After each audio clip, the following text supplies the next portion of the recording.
This is an urgent appeal from the Disasters Emergency Committee.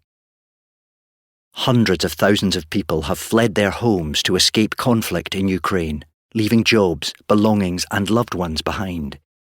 They need shelter, food and water. You can help.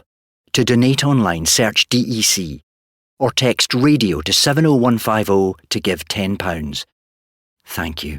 Streaming 24/7, this is Brum Radio. Thank you for downloading this Brum Radio podcast. For more podcasts, visit brumradio.com. I'm Dave Massey. I am down in Bristol at the Bristol Hippodrome. I'm here to see a production of My Fair Lady, which is on tour until the 1st of April. And it's at Birmingham Hippodrome from the 8th to the 19th of March. I am joined by Adam Woodyatt and Lesley Garrett, who are playing roles within this production. Good afternoon, guys. How are you? Yeah. We're good. Yeah, both well.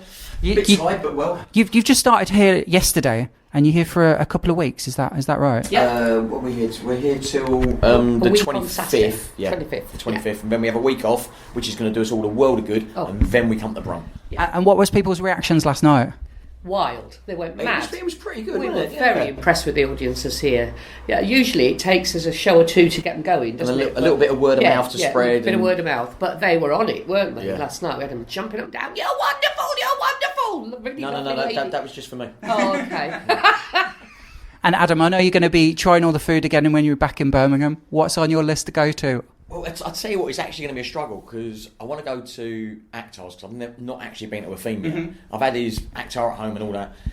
But the only chance I've got to go in is on a Friday lunchtime because we've got the evening shows. Yeah. So I'm going to be sort of like Doolittle's going to be Comatose. wobbling in on the Friday evening show full of Actar's tasting menu. I've got no idea if I'm going to make it to the Prince of Brum. I don't know whether I'll get to see Glyn. It'd be nice if I do because he's a good mate. So I might just pop and in wherever and Adam goes, I go. Yeah. So I'll be wobbling in as well. I basically don't eat anything unless Adam tells me it's worth eating. So yeah, Adam Stokes as well. Got to go up to Adam's. Yeah, they do nice sort of oysters. And there's an absolute nutter of a sous chef in there. Ooh. Well, actually no, he might have left. I think he might have gone to the Ritz. Oh, gone to the Ritz, right? Okay. I'll have to text him and find out where he's gone now. And is this how you like announcing that you're in a new city for a couple of weeks? Is to say this is where I've had lunch today, and then people will say, "Come and have lunch with us." No, I'll just go anyway because I know most of the chefs. He's got all the world's greatest chefs on speed dial. Let's be honest. Come on. Yeah, I've met a few. I mean, Birmingham. I've literally been looking forward to this. Yeah. Since the tour got announced. This in Bristol actually because Bristol's got a great food scene. It's difficult because we have a lot of two-show days, don't we? Which is great for the public, but it just means fitting the shows round the food is hard, isn't it? Between getting out of costume, getting out of the building, getting to a restaurant, and getting back here, we've usually got just on an hour. Yeah. So we need really quick, fast food. So and there's a reason we're sitting here, ladies and gentlemen, and there's a corset hanging up. We're in my dressing room. The reason it's the tutu I'm interested in.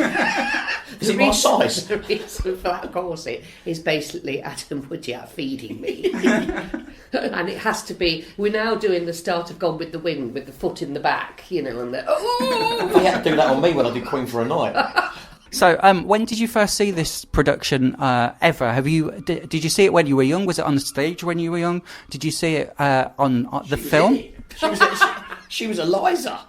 Back in funny, the day. Actually. I first did this show, not this particular production, obviously, in my school hall exactly 50 years ago. And I was Eliza, and I remember I wore my gym teacher's wedding dress for the ball scene. And then the second time I did it was in the Hollywood Bowl with the Los Angeles Philharmonic. We'll just drop that one there, shall we? Boom.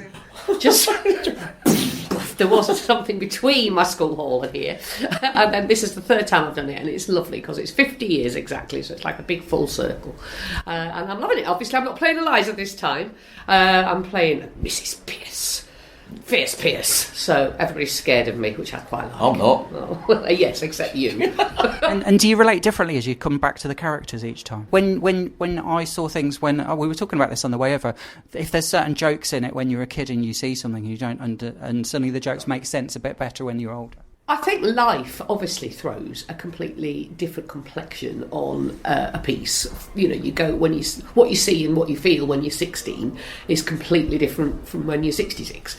And I love that. Actually, I love that. I love the fact that I thought this was just a lovely fluffy pink thing, like we all know it from the film. But now I find that going back to Pygmalion and Bernard Shaw, it's really gritty. It's really intense. It's really feminist. It's about strong female characters. Eliza obviously is incredibly powerful, and Mrs. Pearce and Mrs. Higgins are equally so.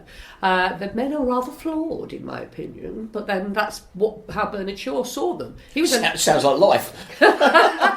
He was an absolute feminist, a big supporter of the suffragette movement, and